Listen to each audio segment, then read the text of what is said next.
Hello there, friends. I'm Amanda Valentine, and this is the Pound This podcast. I do want to give you a heads up that this is an In Case You Missed It episode. This episode originally aired almost exactly a year ago, and I know that I'm nearing 800 episodes, which is an aggressive amount of episodes, so there might have been some that you missed, and I thought this was a fantastic conversation that I wanted to replay. And for some brutal honesty, I'm taking a little self-care, taking a little pause, so I'm kind of doing some replay episodes, but don't worry, brand new episodes are coming very soon. Actually, this week, I am with my friend Nikki from Explorer Chick, and she has quote unquote kidnapped me and taken me to Oregon to go hiking to calm down from a little bit of burnout. So that's why we got some In Case You Missed It episodes. So I really hope you enjoy this conversation. Also want to remind you, if you're looking for a fantastic health coach who has been on this podcast multiple times, Sarah from Team Fit With Me, that if you're looking for somebody to help with nutrition, with mindset, with your physical activity, Sarah has a whole team to help you do those things. She's great. And right now you can get 10% off month one of all packages and plans when you go to teamfitwithme.com/poundthis. So I do want to remind you of that, to check that out. And I will be back very soon. I have limited email access this week, but if you need me for anything, please email me, amanda@amandavалентиnebites.com. And now I'm actually going to go right into the disclaimer for this episode that came with the original episode. So here's me with a disclaimer. Thank you so much for listening to the Pound This podcast. This is a disclaimer that this episode has sexual language, sexual themes, and may not be appropriate for all audiences. So you have been warned about language and sex talk in this episode. If you're not in a place where you want to listen to this episode right now, feel free to pause or pass or whatever. You have been warned. I want to lose weight, but I don't know how to get started. What should I meal prep every week? How do I get those sweet booty gains? Inspiration for your healthy lifestyle. The Pound This podcast with Amanda Valentine.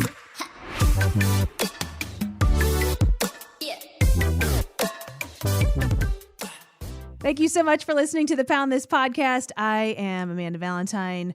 Returning guest, after we put a pin in this conversation during our last conversation, is, should I say sexual goddess? Can I introduce you as that? Is that a normal term? Will you accept that term? I love it. I think sexual goddess is amazing. SG for short. Yeah. I don't know. I'm still kind of stuck on consluttant though. I forgot about that already. That is a good one. I already did forget that I changed that too on my LinkedIn page. Perfect. But Richelle Frabotta, thank you so much for coming back. Sure, Amanda. I love our conversation. So stoked to pull the pin, so to speak, right? Yeah. I'm excited. Well, this was when I put a poll out on Instagram asking people like what conversations or questions do you have that you want to hear covered about sexual health, and multiple people, not only on Instagram but also in my personal life, are like, one to talk about like sex frequency of like what's a quote unquote healthy amount of sex to have. Cause I think that we're so influenced by like TV and movies of thinking like, specifically if we're going to go with like the narrative of like pop culture of like men want to do it 5 days a week, but women only want to do it 1 day a week. And Right. And so then what is that? What is healthy? What's the real biological message, not what we're being taught from King of Queens on TV. I do like that show. I hear you. People want to talk about frequency, and I get that. But, if I throw out a number and somebody doesn't match that number, then we've got another opportunity to feel shitty about ourselves, or another opportunity to be like, yeah, my stuff's good. Right. Mm-hmm. And I think let's have a conversation about response. Now, when we have this conversation, I am going to get, I'm wearing my glasses. I am going to get like school teachery on this, but most people don't know about what we're going to call human sexual response cycle. And so to talk about it, I want people to know that there's more than one theory that we could pull from, right? And that the people who actually came up with the first human sexual response cycle were Masters and Johnson. So Bill Masters, Virginia Johnson, way back in the 1950s, 1960s, they had a lab in St. Louis at the university with a bunch of people that would come in and be naked, and then they would hook all sorts of stuff up to them, and they would measure. They would measure their what now is a sexual response. And interestingly enough, the only people who would really come in at the beginning, and they had to do this lab in secret, right? Because I don't know, Amanda, if we set up a house and we're like, here's $50, come get naked, we'd probably get arrested. Yeah. But let's not do that. But the bottom line is it really was science. It really was good research. It just wasn't acceptable. So the first people they used were prostitutes because they could do that. And prostitutes were really great to use for this because they knew their bodies. They understood the mechanics of sex. And honestly, if you're on the job, then you're probably thinking more about, working your workday and being done than focusing on getting a wedding ring or getting flowers or, am I cute in this outfit? Mm-hmm. So I think prostitutes had a really interesting state of mind when they went in to do this great work. So having said that, I just kind of gave you a little foreshadowing of where we're going. But Masters and Johnson basically said there's 4 stages to sexual response cycle. And the really cool thing that not many people know is that those 4 stages are exactly the same for dudes and chicks. Exactly the same, except there's one difference. So already when somebody's like, hey, how much is too much? Well, first of all, are you male or female? And most of the time it wouldn't matter on this theory, on this model. But then we also have to take into account culture and what we heard as messages growing up, et cetera, right? So with this 4-phase response model, the only thing that's different in men's bodies, women's bodies, is the last phase. It's called resolution.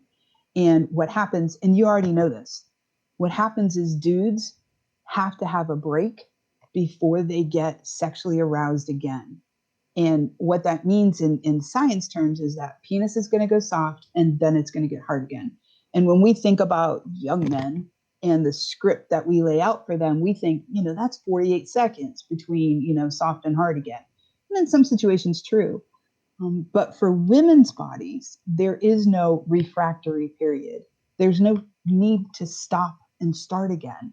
That women can continue their sexual response cycle, stay at plateau, jump into orgasm, and then have orgasm again and again, and maybe again. So frequency is a tough one. We're going to do this model thing. And of course, like I said, there's more than one theory to pull from. So I'll just drop some names. Helen Singer Kaplan said, you people do it in 4, I can do it in 3. And she said, the only thing really about sexual response is desire, excitement, and orgasm. And interestingly enough, in the 1980s, Joanne Lulan said, hey, wait a minute. You said 4, you said 3. I think there's actually 6 points to sexual response cycle. And what I love about Joanne Lulan's theory, and again, you can't cover this with frequency. The frequency question is willingness is the first part. Yeah. Do I want to have sex is the first part. Or, do I want to get my freak on? Or how sexy do I want to be? And some of us, when we look at that question about how sexy do I want to be, we bring in all these factors like what time is it? And, how early do I have to get up for work the next day? Or do you hear those 3 kids? They need fed. Mm-hmm. And so although she has willingness as number 1, which is, I think, really subjective in her model, orgasm is number 5. Interestingly enough, she puts pleasure as the 6th phase of her sexual response model. Pleasure. Now, I don't know about you, but I think I'd want pleasure to be all the way through it. I don't think I want.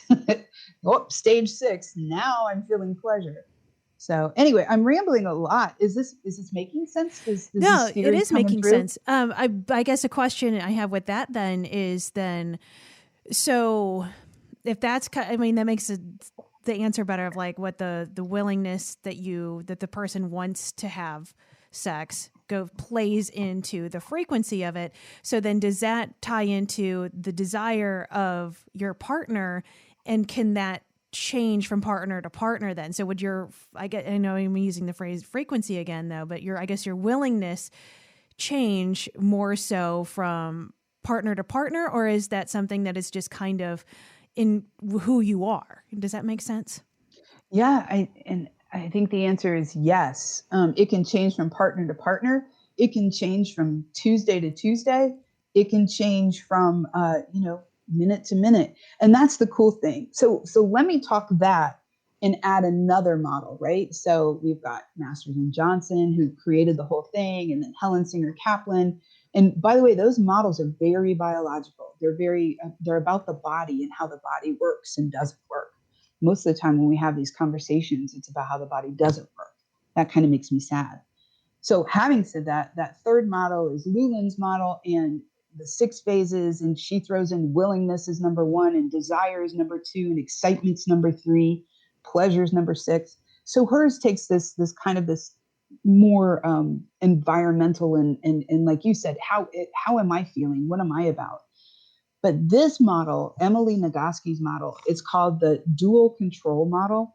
It kind of takes all that stuff and your questions and really helps us. She uses not only like brain science, because it's not really, sexual response really isn't about the genitals. It's really about the brain. Yeah. The brain turns it on and turns it off.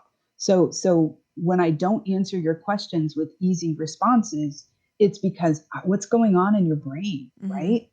I don't know about you, but if I smell a pumpkin candle, there's going to be no sexy time. I don't like pumpkin smelling candles.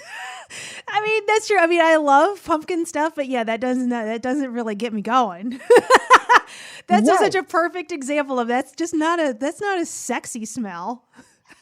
No, matter of fact, I have awful experience associated with pumpkin candles. My pants are not coming off if it's a pumpkin smelling candle. But I see that you might have a possibility about it. There's some consideration. You're not averse to the idea of sexy time with a pumpkin candle. But you did say, well, not so much. Yeah. Like, I guess Right? if like it depends on the situation. If it's like, I'm not even paying attention to the pumpkin candle anymore because things are getting interesting. Or if it's just kind of like, like, hey, let's do, you want to do this? And it's not really that exciting. You're like, yeah, I mean, it just smells like, a pumpkin caramel frappe in here. Like, I'm not really feeling this. So I guess it's just, it just depends on the situation. I guess it's with anything too, of just kind of like, getting busy in a Burger King bathroom could be like super exciting at one moment. And the other moment you're like, oh God, you know what happened in here like 15 minutes ago? Wow. You have, so actually I love this because I'm going to explain it in more science terms, but we just ran through the whole dual control model right there. See, I should have wrote the book. Well, yes, you could have. Yes. Burger King bathroom girl. I was in your game and we were onto the pumpkin smelling candle was not doing it. And then we went to frappe and I'm just like, well, let's just go to Taco Bell. That's where I went with it. But I mean, I may or may not have had sex in a Subway before. Wait, is that the restaurant or Yeah. like the thing in New York? No, the restaurant. Oh, okay. 'Cause I'm like, wow, now sex on a Subway in New York City. Now that sounds cool. I mean, So, that kind of does sound fun and disgusting at the same time. I'm pretty sure we wouldn't have been the first. Oh, yeah, that sounds like a healthy dose of antibiotics. Oh, never mind. I'm so not going there. I mean, that's kind of preventative anyway. Really. Okay, wait. Now focus. Yeah. Focus. So let me put into more sciencey terms, more Emily Nagoski terms than what we just did. But we got the theory. So here's the language that goes with it. She says, in this dual control model, 2 things are happening at the same time. She says we have a sexual accelerator and we have a sexual brake, right? And that the accelerator goes constantly. It functions all the time. So again, that kind of, if we want to talk about frequency, then dudes might be like, I want to have sex, 23 out of 24 hours of the day. Mm-hmm. And I question that only because, are they saying that because that's what real dudes do? Is that a cultural message that they've absorbed? And in order to be manly or to be the best dude, or this is exactly what's expected of me, let me follow through, then they've got this desire, right? But women, think about our messages. Even though we have this sexual accelerator 24/7, it's kind of on a low hum. I don't know about you, but what's a slut? And up until recently, let me just say, when I was a younger person in my grade school, high school, teens, 20s, you called me a slut. Those were fighting words. Mm-hmm. Now I'm like, whatever. But we have all these ideas about women, how they're supposed to behave sexually, right? Yes. So does that affect the accelerator? The answer is yes. Yeah. And here's how. So the accelerator is that everything we notice can be sexy. I mean, I made a joke about the pumpkin candle, but it's not really a joke. We get stimulated by our senses, our sensories, right? So sight, smell, touch, taste, I don't know, bank account. We get stimulated with the capability of being stimulated. That's the accelerator. And when something actually trips our trigger, then that acceleration happens. We go from this low hum to this, well, hey, I'm pressing on the gas pedal here. We're going to go a little faster. Oh, wait, I really want to go faster now. I am into it. And like you said, maybe the candle's still on, maybe it's not. I don't care. I'm into what's happening. The gas pedal is on to the floorboards, right? And so at the same exact time, we have a braking system. Now, this gets a little complicated because what she says is there's actually two parts to the braking system. The one part is this idea of potential threats. So you got to get your caveman on. So go back to the day. Think about that part of your brain, the amygdala, with the fight and the flight and the freeze and the freak out. And that if we're even having a moment of acceleration, if we're still loving what's happening, no matter what, something can disrupt that if we feel unsafe, right? Mm-hmm. Now, I mean, we could have a conversation about consent and sexual violence, because that's certainly one of those things. But we could also have a conversation about, here you are in the Burger King bathroom, and you thought the door was locked, but it's not. Yeah. And now somebody's coming in. So now I'm like, break, screeching halt. Sorry, I don't do sound effects very well. There you go. Thanks. Teamwork makes the dream work. Right. And it can be as literal as, oh my gosh, my mom's home, to, am I sexy? Here I am in this great position. I didn't even think I could get in. And, what does my leg look like right now? Yeah. And so a break can happen because of a thought that comes into our head that really makes us feel unsafe, uncomfortable. The other kind of break is around performance failure. And it's kind of more like, I've heard it described like a parking brake. Like, so this potential threat is like a slam on the brake. And then this other braking system is like your parking brake. And so you're driving down the road and you can't figure out why you can't accelerate because shit, I left my parking brake on, right? And then you're like, I'm an idiot. And then you just flip the switch and it goes off and you accelerate. Well, the second kind of braking thing is maybe more what we're preoccupied by. Like, so many women don't orgasm. Like 70% of women don't have, I'll say, regular or orgasms when they want to. Okay. And so if I'm concerned about that, I might have my parking brake might be on, because even though I think things are going well, what if my partner doesn't orgasm, right? What if I'm not as sexy as I think I am? And what if I get pregnant while I'm doing this? And maybe I was okay with what we were doing here, but now we switched over to doing this, and maybe that's dirty or too nasty, or what will somebody think of me if they find out that I'm doing this? So I know that was a lot, Amanda, but we live in a culture that says we pay a lot of attention to the gas, but our culture doesn't really talk about all the braking mechanism that actually, I think for most people, is really what's forefronted. I think most people aren't having great sex or as great as sex as they think they should. And I think it has to do with we're not talking about the breaks enough. Mm-hmm. If we talk about them, maybe we can attend to it and then just, have better sex. Well, it feels like that there's kind of no escape of, I mean, I guess just depending on who you're talking to, of being shamed for both. If you have too much gas, you're slutty or you're a player or whatever. And if you have too many breaks, then you're a prude and what's wrong with you and how come, you're not, my gas is here, but your brakes are on and I don't understand. So I feel like that's a big miscommunication. If, one person's got the gas pedal down and the other person has the brakes slammed, then how do you find the middle ground? Right. And so this is discordant, right? This isn't when we talk about two people having sex, whether somebody 20 minutes or 20 years, the first thing we have to recognize this every single time is that acceleration is on and we want it to increase. That's what the expectation is with Mm-hmm. sexual behavior, and that the brakes are always present. So it's never an either or, it's a constant both. Okay. And if we want to decrease that braking, then I'm going to suggest we talk about things, that's where I'm always going to go.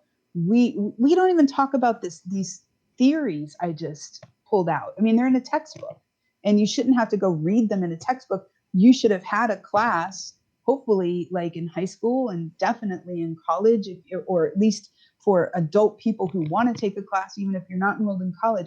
This information should be so available, but it's not. So I've already made two solutions, right? Obviously, the people need to be talking to each other. Hey, my braking system tonight, I can already tell you, let's set up a scenario. So chick's in the house and she's feeling sexy and her husband comes in and he's feeling sexy and she's on the couch and he starts saying, hey, how you doing? How's your day? You look good. And she said, wow, you smell good. Things are, you clearly, didn't go to the meat packing plant today. I have no idea where it came from. Whoa. I want to read your romance novel. I don't know. And meat packing was not like, oh yeah, but you're here and you look good and you smell good. And he starts kissing her neck and the acceleration is happening, right? Mm-hmm. And then what if she says, hey, let's, take this party back to a little more private place. I just changed the sheets on the bed and, you go light that pumpkin candle and they're walking back there and he's like, oh man, in his head, he's saying, man, I've got that report due by 5 o'clock tomorrow. Yeah. Yeah, but that's 5 o'clock tomorrow, he tells himself, right? And it's the night before now.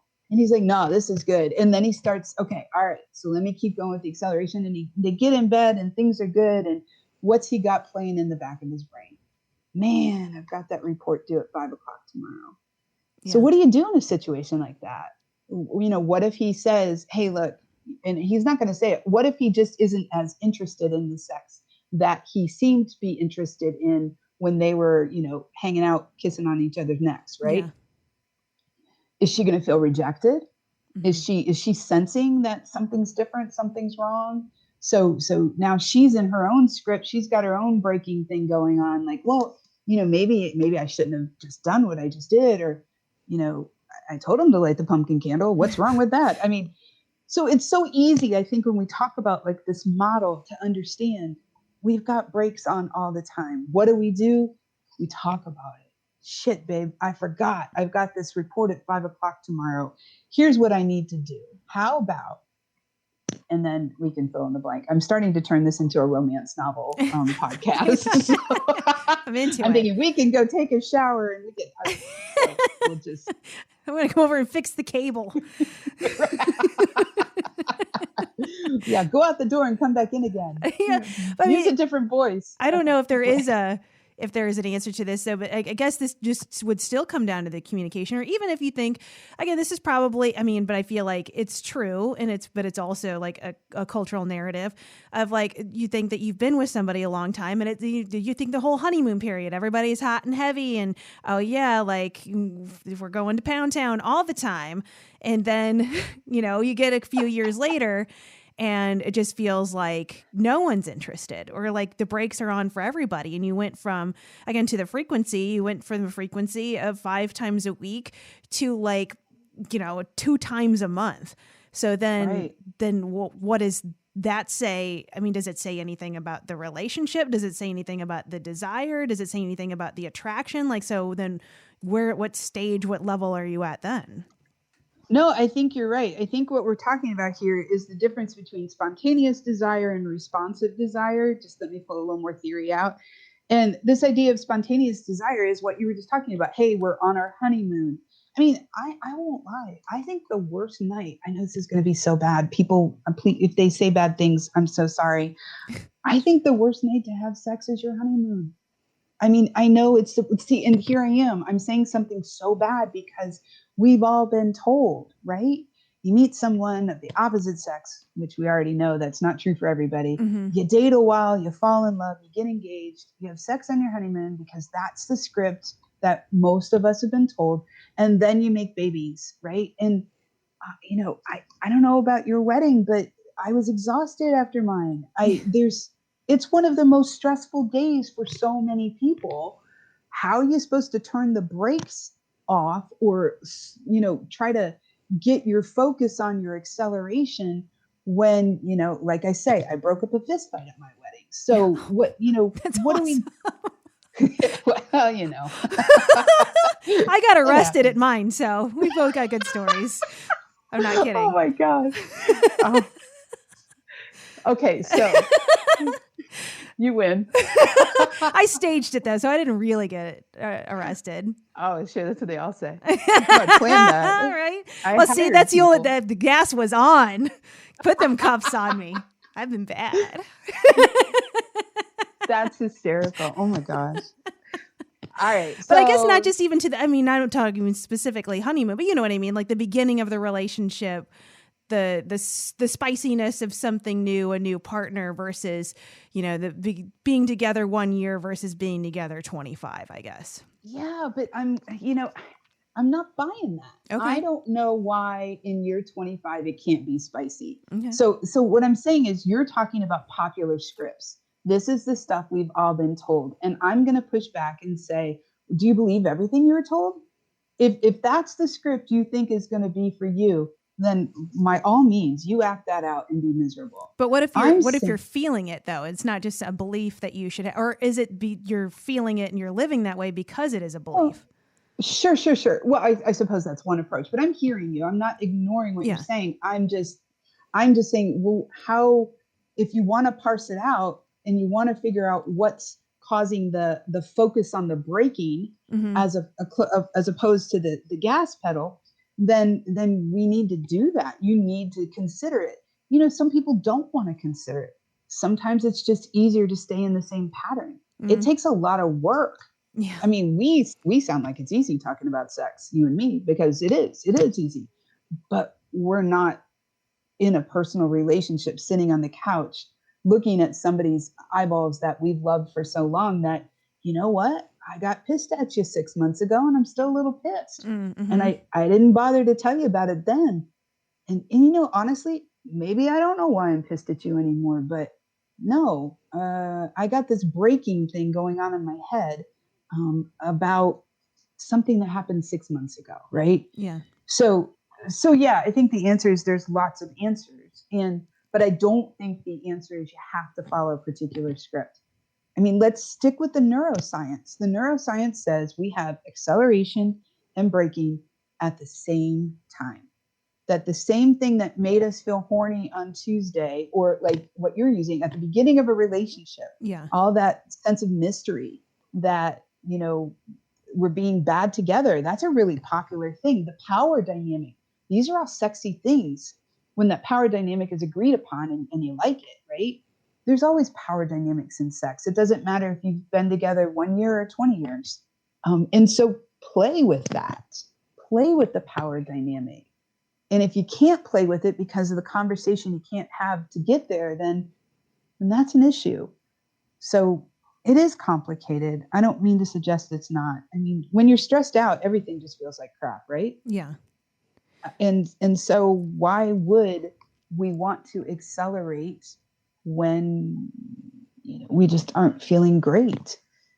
Yeah, you got to explore that. And I refuse to accept the concept that sex is good at the beginning of a relationship and that it's going to wax and wane is normal, but for it to not be as charged or as erotic or as pleasurable, then we got to figure out what's happening with the breaking.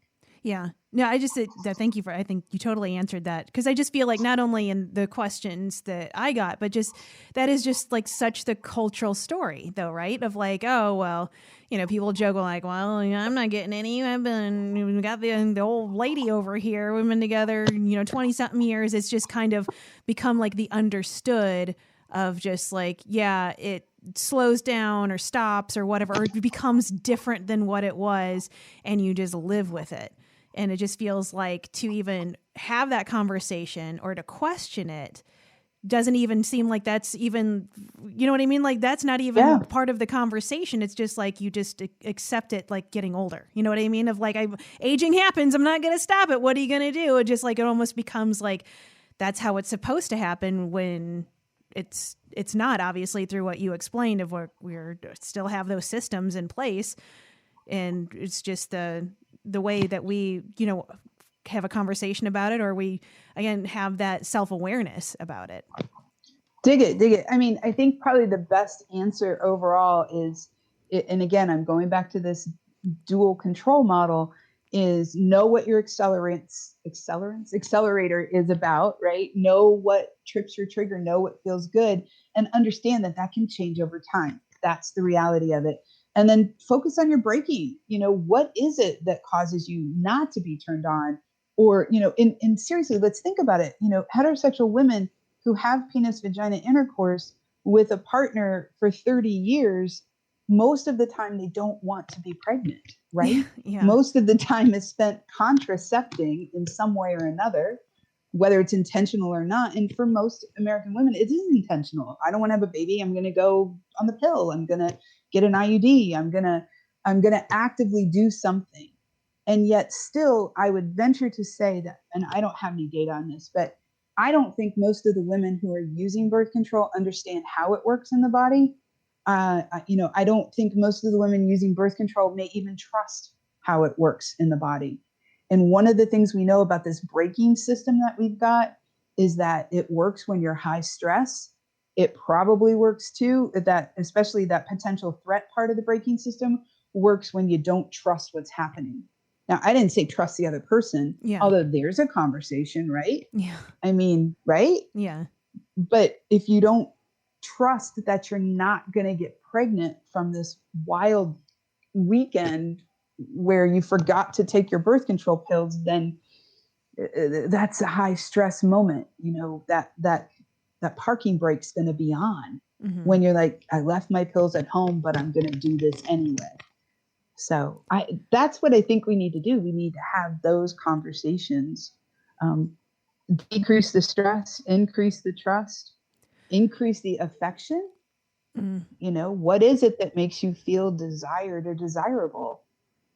And then being able to express that. I feel like that's a thing too. You can go into the whole like love language thing and away from sex. Sure. And then I think a lot of people, one, you don't realize what your love language is or what really does that for you, and you're not self-aware enough. I mean, just a broad stroke people, I guess. But then to communicate that to someone else of like, this is how I need to be loved, and this is what I need to be desired, and to vocalize that. I mean, I don't know. This is your field, not mine. It just feels like that's not a conversation that probably happens a whole ton. You know what I mean? Right. And, and I love that you're saying love languages, and that's true. That's very much an approach. I mean, you could Google love languages and then do some reading about it and sit down and consider, right?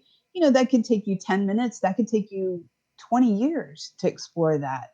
But first you got to wanna, and then you got to be able to access, this idea from somebody else.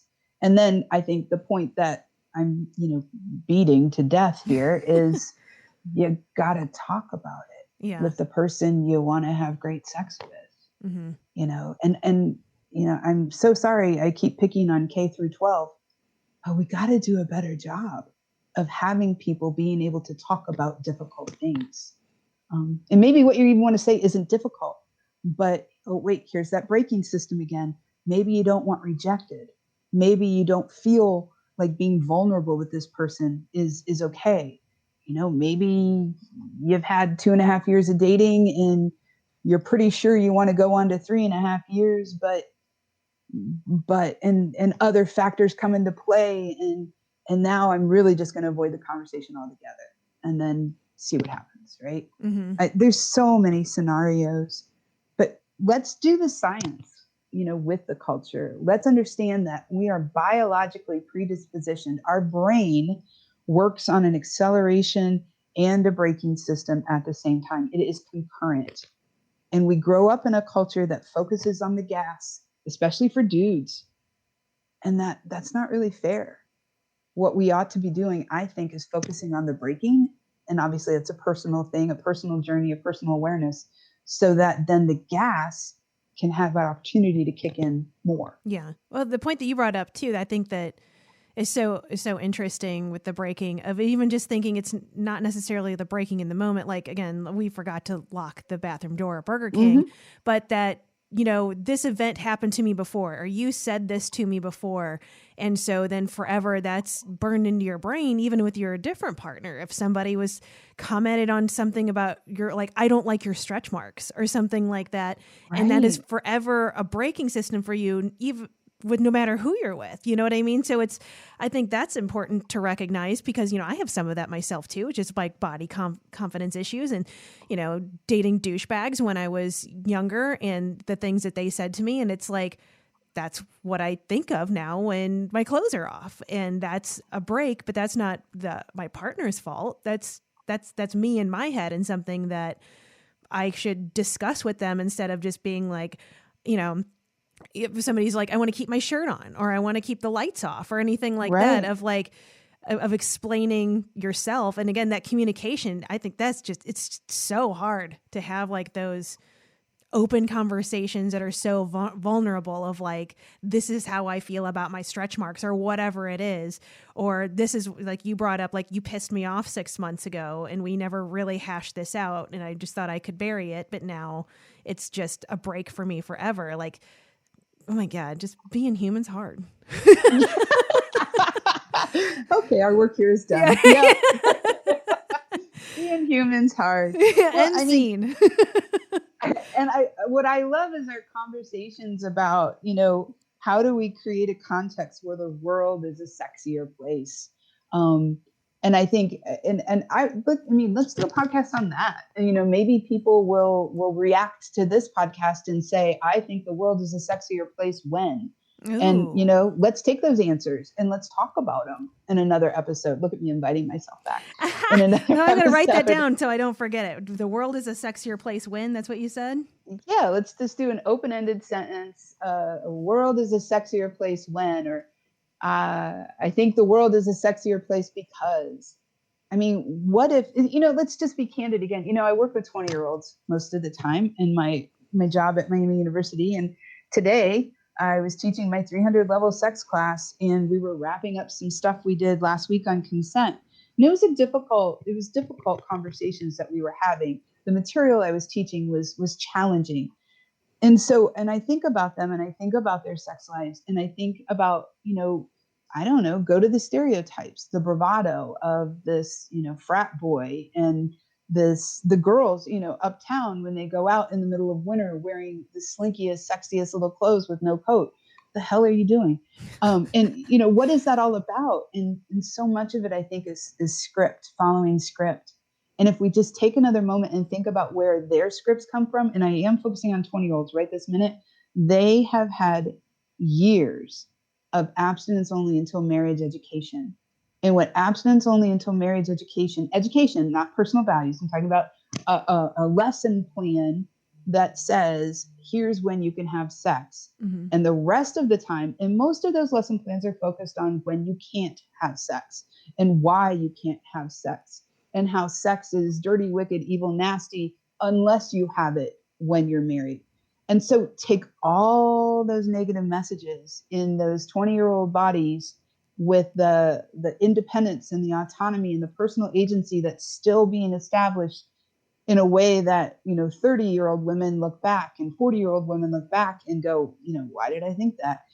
And how do we have people build confidence when it's so hard to get rid of those scripts? Mm-hmm. And are 20-year-olds having great sex? And I'm going to say the vast majority of them are not. Do they think they're having great sex? I would say the vast majority of them think they are. Now, I understand I'm generalizing. I'm not trying to piss people off. I'm just simply saying, when you have autonomy and personal agency, when you can have, and here's the point, those difficult conversations, man, the sex gets better. It really does. It gets better. When you can put mystery back into your relationship for people who are in long term, when you can say, I've always wanted to dress up like this, but I've been really, weirded out by bringing it up and telling you I want to do it. And that person says, oh my gosh, tell me more. Yeah, I want to hear your ideas. I don't know if I want to do them, but I love that you're talking to me about that. Yeah. If we can just find a door and just crack it open a little bit with some sex positivity, and even if they never act out those fantasies, just talking about them can be like, shoot, I thought I knew you. I didn't know you were thinking like this. Mm-hmm. I like that, and that's all part of that acceleration, right? That's all part of I remember the conversation when, and you drive home from work a little faster, safely, of course, and you get in and you walk in and you start kissing her on her neck because you remember, I remember when she shared that with me. I'm still not doing it, but I remember when she shared that with me. Let's just be honest. Yeah, I told you pumpkin candles weren't my thing. All right, we're gonna make a line of sex candles, you and me. We're gonna do it. Oh God, that could get interesting. Oh, the wax jokes. Oh, gosh. Awesome. Well, yeah. So, okay, then we'll put another pin into the next conversation of the world is a sexier place when or because. And I think that will be, I'll put that out there. And I'm so curious to hear answers because that's nothing that I've ever thought of. That question has never rolled across my dome to think of, of what would make the world a sexier place, or what do I kind of view as just like, I don't know. It's hard to even put into words because it's never something I haven't thought of. Well, and look how old we are. Yes. It's high time we start flipping that script from negative to positive.